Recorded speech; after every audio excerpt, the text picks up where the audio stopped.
there's a lot of organizations that are just sort of in the skills curious part of the world at the moment, and they don't yet have a strategy. And so they need to spend a little time just educating themselves about what this is and what it isn't and how they want to approach it and what their overall strategy and path is going to be, both from a talent strategy perspective and from a business strategy perspective. That's certainly one. Another challenge we talked about already is the idea of making sure this is business driven and not overly technology driven. Building taxonomies that don't collapse under their own weight is a challenge for some companies.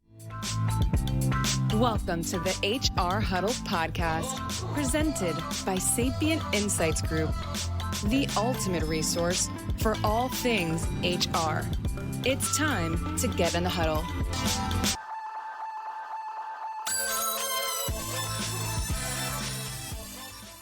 Hey everyone, welcome back to the HR Huddle. I'm your host, Teri Zipper. I'm the CEO and managing partner at Sapient Insights Group, and I'm back for another exciting episode of HR We Have a Problem.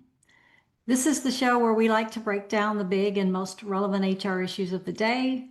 We help you make sense of what they mean for you, and we talk about what you might do about them. So joining me today is Craig Friedman. Craig is a 30-year veteran in human capital and talent as both an executive and an entrepreneur.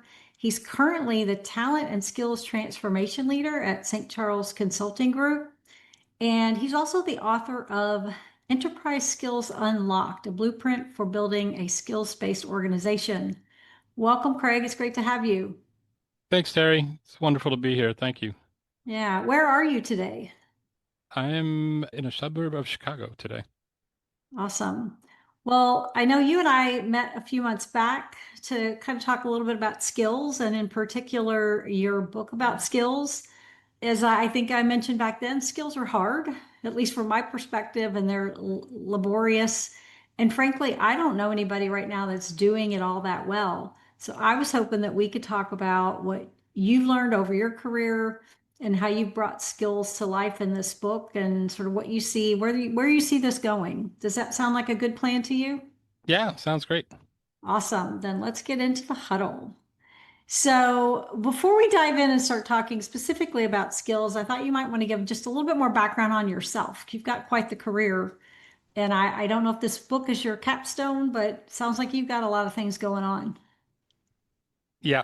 Yeah. So have been a human capital and talent consultant for about 30 years. I was with Accenture in the beginning of my career for 10 years, Deloitte for 15 years, shortly before joining St. Charles. And in the middle there, I helped during the 2000s start up a couple of internet startups that were e-learning focused. And I've been with St. Charles now for about 5 years. I focus mostly on enterprise learning strategy. So I work mostly with chief learning officers and chief human resource officers trying to implement sort of their global corporate strategy around learning. Awesome. And Well, in skills are particular, the tied last to couple of this. years, I'm sorry. In Yeah. particular, the last several years, I've been focused a lot on this area of skills-based organizations, skills-based talent management. Yeah, yeah. It's a big topic. It's a very hot topic right now. Why don't you set some foundation for the listeners? Because I want to talk about how you think about enterprise skills in this broader context of the workforce and kind of what your working definition of it so that people understand kind of the angle that we're coming from today. Yeah, well, one of the reasons we titled the book Enterprise Skills was because this whole area of skills-based talent management is largely a data-driven transformation across all of talent or across all of HR. So mostly what it's about is, if you think about the last 30 years, most of our HR systems have been focused at the person level, right? We hire a person, we give them a job title, salary, benefits, stick them in a box in an org chart where they typically stay for a period of time until they find another box in the org chart that they like better. But it's all operating sort of at that level of the person, at the headcount level. Skills-based organization is about building a data infrastructure underneath all of that that is more granular. That's what skills is providing, right? And so if you have what we mean by enterprise skills is the notion that you have sort of comprehensive skills data linked all across the talent ecosystem. So not just, about me, my personal skills, linked to people, and training courses, but also linked to jobs in the job architecture, linked to work tasks, maybe in a talent marketplace or in a, process definitions, linked to capability planning and workforce plans. It's really underlying the entire talent infrastructure. And largely what that more granular level of information does is it enables us to implement a suite of talent strategies that are more targeted, more flexible, more efficient in a variety of different ways, right? So it's mostly and what's really critical about that is that skills data is kind of unique in the sense that on the one hand, it's a piece of HR data. It's telling you about me and what I can do. But when you roll up skills information, it's actually a piece of business data. It's telling me about the capability of my business. What are we capable of? What products and services are we capable of delivering to clients? So that actually brings talent management from a little bit of a headcount management exercise to a capability management exercise, which is a giant step forward in being better aligned with our business partners. Yeah, I think one of the things we saw in the survey this year, and I don't know that it's different from last year, but it obviously continues to evolve as AI becomes a bigger part of the ecosystem. But skills and knowledge were one of the biggest factors or biggest challenges, sort of roadblocks to people implementing AI, right? They just don't know they don't know if they have the skills, but they think they don't, right? And they don't Hmm. necessarily have the infrastructure to know whether they really do. Yeah, absolutely. And it goes without saying that all of this is only possible because of AI, right? The reason we're talking about skills so much right now is largely because, up until now, it was all a company could do to stay on top of managing their own headcount, right? With all the people coming and going and transfers and secondments and leaves of absence and everything. The idea of multiplying that by 10 or 20 or who knows how many skills per person was just more than we could manage. But, new data analytics tools and especially new AI tools that help us deal with unstructured data are the core of all the systems that have been coming out to support all the skills-based talent management kinds of stuff. So, the talent marketplaces, the skills taxonomies, the applicant tracking systems, all of that are using AI to manage the skills data, and that's what actually makes it possible. So managing, basically, it's bringing all of those skills data together without us necessarily building this complex architecture of skills that we need. We've got the data already baked into other platforms that we have across the enterprise. Well, in most companies today, skills data exists, but it's pretty unstructured and nascent, right? So outside of the learning Yeah. organization, which may have a formal list of skills that they are teaching, and it depends a little bit on the company because some of them don't tag their metadata as well as they might like to. But they usually have pretty good information on skills. But staffing systems and job architectures and applicant tracking systems and performance management systems and don't always have, sometimes it's in spreadsheets, sometimes it's even less than that. It's what people know and you have to reach out to people to know who's good at doing what. So part of this process is formalizing all of that data, actually capturing it and building it into our technology system so we can leverage the strength of the technology to help us find the person who's got the right skills more quickly, for example, from a staffing perspective, right? Because now everything will be documented. A lot of times now, if you wanted to find someone who, was great at cybersecurity, you just have to talk to someone who is in that part of the world and, knew the various different employees and they'll give you a recommendation. Now you could look it up. You could look up their skills, you can look up their proficiency level in a high functioning system that have validation methods or badges to show exactly, what they know and what they don't know. And then the system could automatically tee up things like he would be good for these kinds of jobs, or he would, needs this kind of training to close the gap between your current project and what he knows, et cetera, et cetera. Yeah. So how does that tie back into sort of, our job descriptions and, how is that playing a larger role? Like it sounds to me like the skills are becoming more project based versus not me as an individual have skills, right? And those Hmm. skills may or may not be documented somewhere or captured somewhere in the technology. So is this becoming really just a question of what do we need and where? from an organizational perspective, or are people still building sort of these more complex enterprise skills-based architectures for, understanding what these roles and these different jobs within the organization need to be able to do? Yeah, it's a great question. And it depends a little bit on how advanced the vision is that the company is trying to go after. So one of the basic starting points would be to just make sure that you've got skills tagged to your job architecture. So every job description has a list of skills associated with it. Foundational to do the job, and then sort of more advanced skills for people who are excelling, in that job category. And that has advantages right there without any other advancement because you can post that and make it public. And I can look up the skills very publicly as to what I need for advancement, and the system will say you have these skills currently, and this is what you need for advancement, and it could tee up not only training, but potentially staffing assignments that will help close those skill gaps, or experts who can help mentor you to get up those skill gaps, or maybe even communities of practice in the organization, all kinds of different things to help you close those skills gaps. But not only just advancement, I could look up any job in the company. So if I'm interested in a lateral move, right now it's nearly impossible to construct some sort of learning path to get from, I don't know, procurement to marketing if I wanted to make a lateral move. And now I can just look it up. The system will automatically tag, okay, well, here's what you would need for that job move. Here's what you've got. Here's your learning path and all those learning resources to move you laterally from point A to point B. And so the whole notion of career mobility gets turbocharged, right? With the ability to just, anybody can, you can create a learning pathway between any 2 points in the organization almost immediately, right? And so Yeah. then, think of the talent implications of folks now being able to support a much broader set of possibilities for career mobility.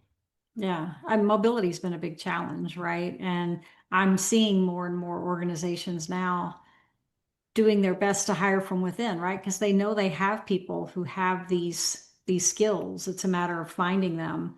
And like you said, AI is making that a lot easier. But are there some other specific technologies that you're referring to, or just in general, the broad swath of skills technology or HCMs can offer some of these capabilities today? Yeah, there's an ecosystem these days of skills-based technologies. I think there's something like a total of maybe 80, 90 vendors in the space currently that are playing in Yeah. different areas, depending on which area of talent they're bringing skills to bear. You've got tech that focuses on building the skills taxonomies and managing them. You've got talent analytics, either that focus in the company or in the labor markets to try to identify skills trends internally or externally and identify gaps. You've got applicant tracking systems that are now trying to build it into recruiting. We're adding skills to the core human capital management systems for sure, right? So now all the job descriptions are being tagged with skills. Obviously, you have talent marketplaces. That's a big deal Yeah. in this space. So that's, it gets into resource management. So yeah, there's a whole bunch of different technologies that are coming out that are sort of tackling different areas of how can we apply skills to different areas of talent. And it takes, in most cases, a little bit of planning to actually construct sort of a technology ecosystem roadmap to sort of map out where you've got skills data today, what the gaps are for the future, where you've got gaps, where you've got redundancies, how are you going to build your new technology stack over time, how are you going to manage data coming out of different systems and harmonize it. So yeah, there's quite a bit of Yeah. tech piece to this.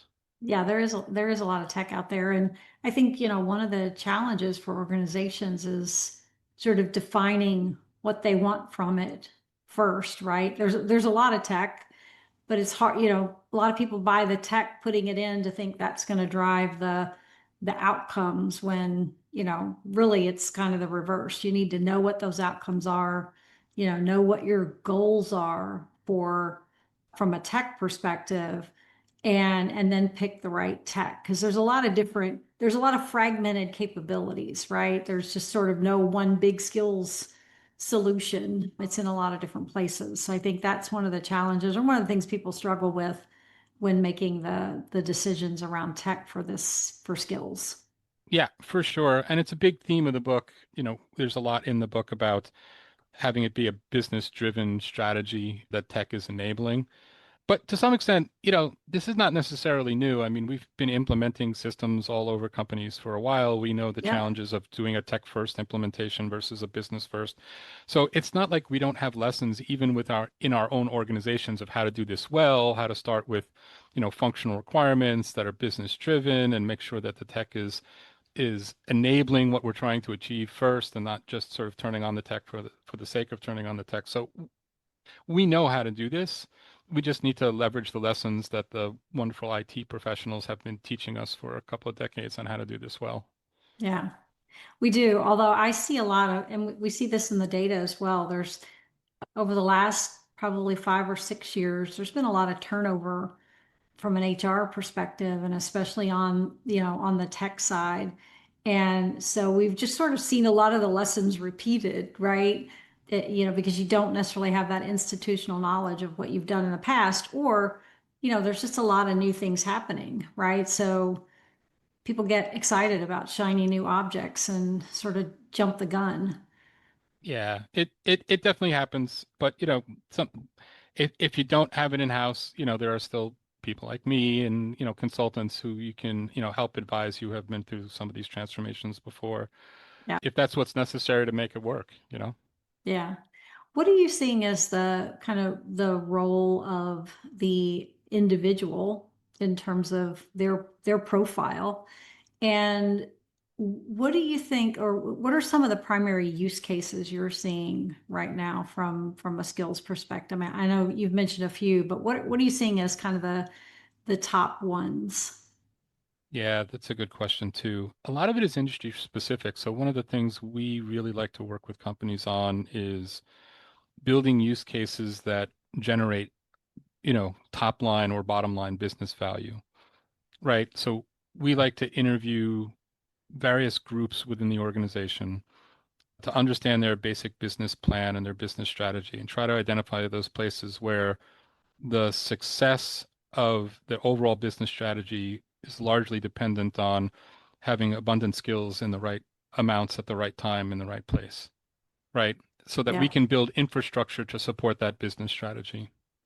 So the idea of, we need to grow rapidly, or we just piloted something that needs to expand, or the market is shifting and we need speed to market to get there ahead of the competitors, and somehow that's dependent on skills is one, kind of business case. But some of it is industry specific too, right? So you have certain industries that are suffering from talent scarcity and critical skills. Maybe it's baby boomers retiring or a shortage of technical skills, where some of these skill-based talent strategies are really effective at finding more flexible ways of finding critical skills that are scarce, or sharing them across the organization more flexibly, build, buy, rebadge, bot, etc. Trying to find a way to stretch short skills in certain industries like professional services and tech.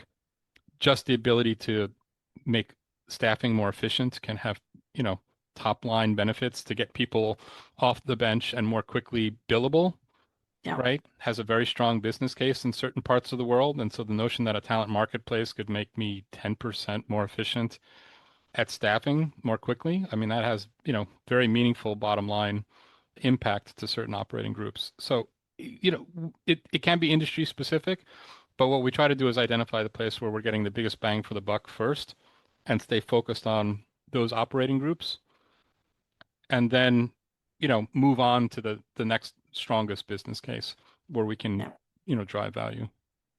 Are you seeing more on and is there a difference from a technical skills versus more of the soft skills? Hey, this is William Tincup. Listen, we did a series for iSolved called Heroes of HR, where we talk to HR practitioners, and these are just your run-of-the-mill, everyday, slogging it out, 300 employees in Cedar Rapids HR pros.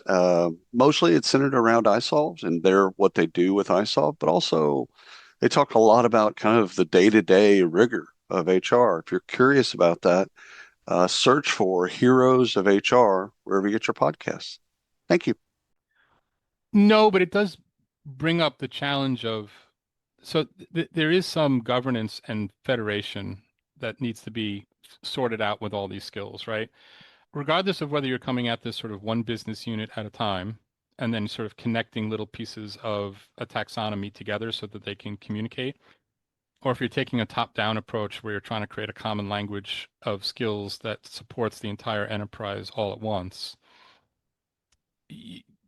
companies realize very quickly that some skills are just outside of the purview of one central group to manage. Some groups are just going to be too technical, engineering skills or finance skills or technology skills, right? So you have to set up an infrastructure of who's best suited to manage the taxonomy over time, keep it up to date, prune it, but also set policy because different skills sort of have a different shape or feel. So if you're thinking about like pure technology skills, like programming skills, they turn over very quickly. But they're more objective in your ability to assess them and measure them, right? You either can program in Python or you can't. So they have flatter taxonomies and they turn over more quickly. Now you go into, sort of endurable business skills like communication or project management. Those skills change rarely. They tend to have lots of different models that you have to curate. They can be much more subjective in assessing whether you're a good negotiator or an expert negotiator. And so the various policies that you're building into managing that data can be different. So sometimes some companies have decided they're going to federate their governance to manage different areas of that taxonomy separately, but have a way that they can communicate and share reporting data across so that they can be more effective. Yeah. What are you seeing as like some of the biggest challenges that organizations face in kind of getting skills implemented in a meaningful and sustainable way? Yeah, there's probably a few. I think so to start with, there's a lot of organizations that are just sort of in the skills curious part of the world at the moment, and they don't yet have a strategy. And so they need to spend a little time just educating themselves about what this is and what it isn't and how they want to approach it and what their overall strategy and path is going to be, both from a talent strategy perspective and from a business strategy perspective. That's certainly one. Another challenge we talked about already is the idea of making sure this is business driven and not overly technology driven. Building taxonomies that don't collapse under their own weight is a challenge for some companies so if you're taking the approach that you want to build a taxonomy to support the entire enterprise all at once rather than doing it sort of business unit by business unit, it can be pretty easy to over-engineer a skills taxonomy that becomes very difficult to create and manage. So it takes a lot of discipline to focus on what do we need this skills data for? What business decisions is it supporting? Why do we need different levels of proficiency? Who's using that data for what and why? And to keep that at an enterprise level and not get pulled so far into where the learning team needs more detail, but the staffing people need more context, and the recruiters need more information about the scope and scale of these various skills, that you're trying to make one central database that supports everything. It can become really big. And so there are strategies that, I think different groups need to use to make sure that it's really focused, that everybody's getting what they need, but in the most efficient way possible, right? Different sort of data modeling techniques to give everybody what they need, but keep it sort of really tight and manageable. Yeah. Is there a size? I'm just thinking about like size of org. Like, when you're working with organizations, is there like an ideal size of org to when they should really start this process? I'm thinking about my own organization, which we're really small, but frankly, so it's easy to just like, everybody knows what everybody else's skills are. But at what point should you start thinking about how to do this in a more structured way so that it does then bear out as the organization continues to grow? Yeah, I don't know that there's an ideal size. I mean, obviously, there's companies that are small enough that you're probably over engineering a solution if you've got 10 employees. I don't know that you need a talent marketplace for 10 employees, for example, or a skills taxonomy for just 10 employees. But there's obviously going to be, I'm not exactly sure what the number would be, but there comes a point where like, if you're feeling like I can't stay on top of who knows what and how people are being developed. And, we have a formal training curriculum, but it seems a little unwieldy at the moment and nobody knows what's in it and what's being taught. And I couldn't even give you an accurate count of the number of courses in the learning management system. These are all pretty Yeah. good, triggers, but it definitely kicks in at larger organizations. I mean, I deal mostly with, very large organizations. And that's where, you increasingly see the benefits for it. But just because you're a very large organization doesn't mean you need to do this globally, enterprise wide. We work with plenty of customers where we just start with sales or, one of the product lines, that we pick a very particular business problem that's very focused and we say, we're going to build a skills infrastructure to support this business unit or a particular business objective, and we'll build from there. But let's kick the tires and figure out the processes and policies and make sure that we have at least one super solid value added example of this. And then we can, learn lessons from that process as we start to think about how to apply it more broadly. Yeah, I can think of very few times when you'd want to start trying to do something of that scale enterprise wide versus starting with some areas that you can build some common ground and have some success and then model that framework in the next, in the next business unit. Yeah. Yeah. I mean, it can be done, and we have clients that are doing it that way, and there's certainly technology that's designed to support that these days, but it does require extra discipline.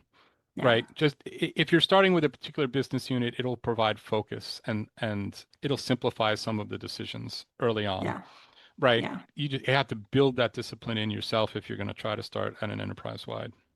yeah. Are there some things that you're seeing, some mistakes that you're seeing organizations make when trying to kind of operationalize this across the business, or things where you've come in to help them and realize there was kind of a disconnect and you needed to help them take a step back? Yeah. Well, I think we dealt with a couple of them already, right? Like, so from a talent strategy perspective, I would say the boiling the ocean problem is probably one of the biggest mistakes, Yeah, and or just not having enough governance in place that if you're going to try to do, a big play early on, that you're staying focused. That's probably one of the more common ones we see.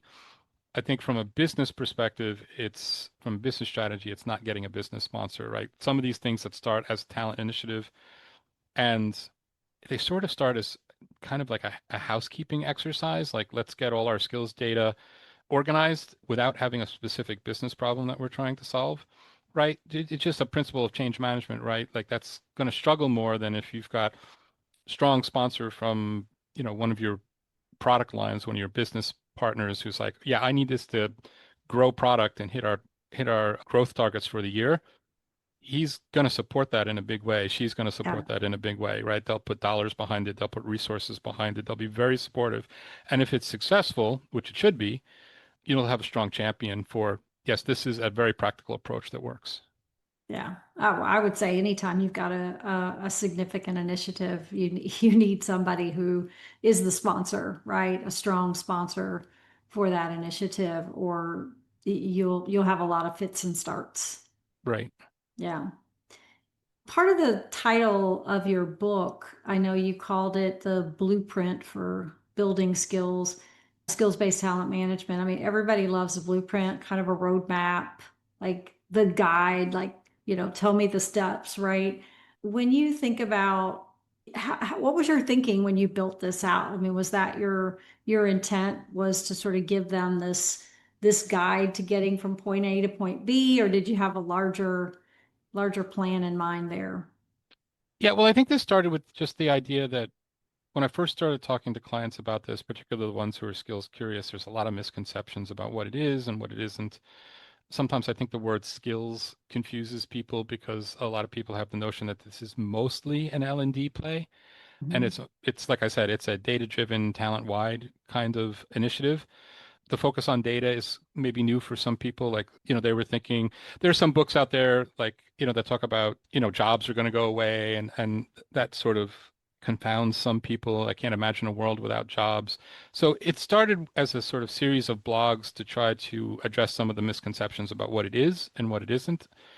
And to some extent, that led to more client conversations, which led to some research, which led to a benchmarking study, which led to, some more blogging. And eventually we started collecting things into a book so that we wanted to create a blueprint for people from strategy all the way through implementation right across the talent value chain. Here's a methodology for implementing a talent marketplace. Here's a methodology for creating a skills taxonomy. Here's all the steps involved from, a maturity model. Step one, let's benchmark where we are and where we want to be, all the way through actually implementing these strategies. Hadn't seen a lot of that in the marketplace, right? There was thousands of articles, but most of them are pretty short and are pretty strategic in terms of, the global implications of, what you can do with these things, but weren't seeing a lot of practical guides for implementation. So that's a big part of why we tried to create the book. Yeah. I mean, I think that's important for people is, they like to have some framework in which to build upon, and talking about skills, just like talking about AI and any of the other big topics that are, again, these sort of shiny objects out there, or things that sound like they'll solve our problem. Sometimes you really just have to ask yourself, what are the real underlying challenges that we have? And is skills the right thing to help us solve that? Or is it something else, right? Right. Yeah. And, the book is peppered with, I think, maybe 80 different case studies with Yeah. examples of how different companies are trying to push this forward. So, like I said, we tried to be very practical and provide tangible examples across a variety of industries of what people are doing and what they're learning. So, Yeah. again, something very practical that people could, use to try to pull their skill strategy forward. Yeah. It's a long title. Do you want to repeat it so people can? Oh, it's Enterprise Skills Unlocked, a blueprint for building skills-based talent management, I There you believe. go. Yeah. Put that in your search criteria and pull it up. I think it'll be worth reading. Are there some specific, or some key metrics that people are using to kind of understand the impact their skills strategy is having on the organization and the results they're getting? Yeah, with any metrics program, with any big project, you want to create a metrics strategy, right? And there's going to be some that focus on impact and some that focus on sort of adoption and some that focus on just status, right? But in terms of impact, which is usually what we care about, I think the metrics we're trying to do up front when we're going with, so I'll give you an example. We worked with a mining client. They mine copper because of certain changes going on in the world about shifting to more sustainable forms of energy. A lot of these energy sources require more copper wire to make them work. And so the copper mining company needs to dramatically expand their copper mining operations. There's only so much copper in the planet. And it turns out today, most of it is close to the surface of the planet. But if they're going to have to like double or triple output, they're going to have to dig deeper to get it. Underground mining is a completely different set of engineering challenges than surface level mining, right? So they have a skills gap that's critical to the expansion of their business strategy, right, in terms of the total amount of copper output. Yeah. And so in teeing up a skills strategy that tried to support them finding these, and it turns out, of course, these geotechnical mining skills are scarce in the world. We're just graduating Of fewer of course. these people, and STEM talent more and more is shifting towards high tech, and maybe it's difficult to keep them excited about underground mining. So for a variety of reasons, the number of people are shrinking at the same time that the business need is expanding. And so, we work with them to try to think about how different strategies could help, skills-based talent strategies could help them close that gap. And those are the targets, right? It's the targets of, you start with, we want mining to mine this much more copper out of the ground. And to do that, we need this many people with this many skills. And to do that, we've got to recruit this many, we've got to build this many, we've got to rebadge a certain number of people in the organization to do it. And so, you start cascading the metrics down from there. That's the approach we prefer. But as you can imagine, it's sort of a balanced scorecard, right? So you've got a set of impact metrics, and then in order to do that, you need adoption metrics. Once you create the strategies, you got to get everybody on board and track that. And then you just got the overall status metrics of, how much of the taxonomy have we built and how many profiles have been in place and are up to date and all that sort of stuff. Yeah. Have there been any specific barriers in the organization that have kind of held this back, short of not having a good sponsor? I mean, are there other barriers that challenge organizations with getting this off the ground? I think a lot of it is articulating a strong business case, I think, to the organization as a whole. There's some leadership and governance challenges too. It doesn't neatly fit exactly anywhere. It tends to gravitate a lot for the chief learning officer because everybody hears skills and they're like, oh, certainly the chief learning officer is our skills expert. But very quickly they start to realize that, like, oh, wow, this has broad talent implications and I need to bring in a group of people to help me do this because it's about more than just the learning piece of the puzzle. And so then you start getting into governance. There's always challenges bringing together, cross-functional governance teams and, getting the commitment of leaders to support that and finding the time to execute it. So, I mean, once you've got the strategy, I mean, it's an exercise to come up with a little binder that articulates the strategy, or the PowerPoint deck that articulates the strategy. But then to bring it to life, you've got to get at least a little leadership governance framework in place to guide it over time. And, that can be a challenge organizationally. Yeah.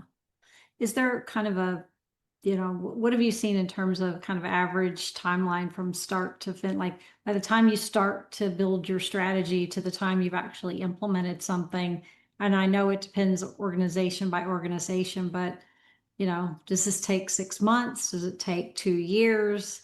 On average, Yeah, what are you seeing? yeah, that's a real good question. And I think a lot of it has to do with sort of articulating how big a journey you want to go on in the first place. Yeah. Right. If your immediate goal is let's come up with strategy and implement the talent marketplace, that's not such a long journey, right? You spend a few months coming up with a strategy. You'll spend a few months coming up with implementing a talent marketplace. It depends on how big you're going to implement the talent marketplace and like, do I have to first pick a piece of software or do we have something in house? So do I have to go through an RFP process, et cetera, et cetera? Yeah. But it doesn't need to necessarily take a long time. It depends a lot on the choices that companies make, which is one of the, things that's in the book is spending a lot of time thinking about, here's all the dimensions.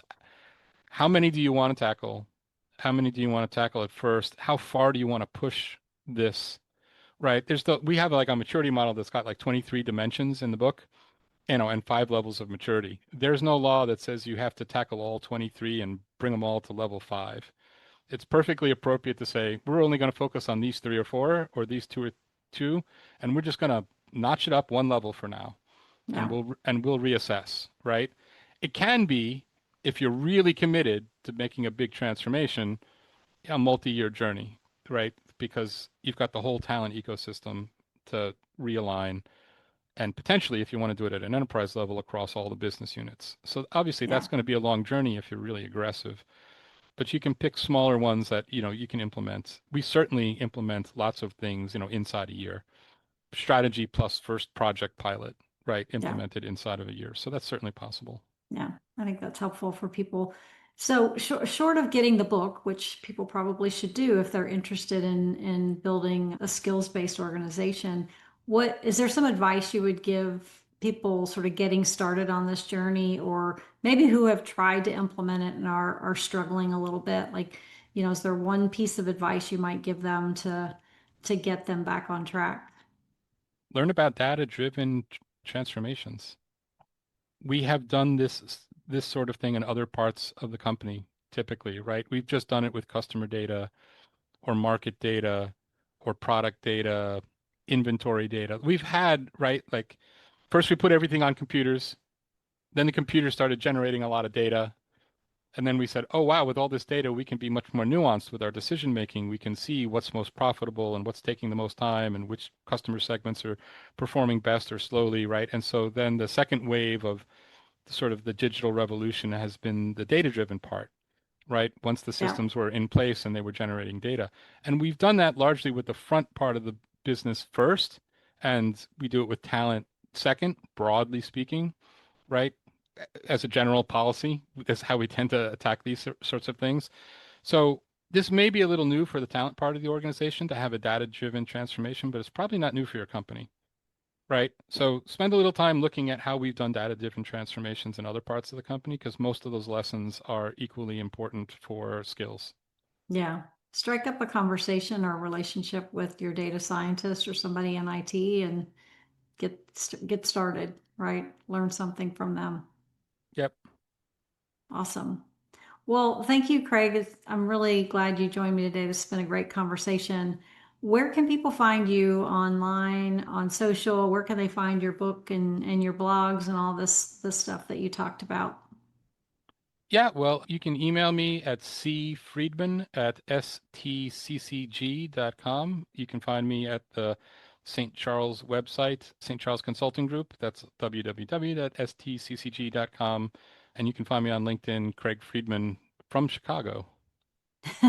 Yes, go look up Craig. He's in Chicago. All right. Well, thank you again. I want to thank our producers, the Brand Method Media Group, Kelly and her team. I want to thank our marketing team here at Sapient, Kendall, Summer, Caitlin, and a whole list of people. And thank you for tuning in. That's all the time we have this for this episode of HR. We have a problem. I hope you'll listen to Stacy and Cliff next week as they spill the tea on HR tech. Also, by the time you hear this, the report will be out, the annual HR system survey. So I hope you'll go to the website at sapientinsights.com and check it out. If you enjoyed the episode, we'd love to hear from you. You can subscribe to it on your favorite podcast app and leave us a note or drop us a line on the website. We'd love to hear more from you about the topics that are important to you, or if you want us to do a deeper dive into skills. We'll be back in 2 weeks with another episode of HR We Have a Problem. Thanks, everybody.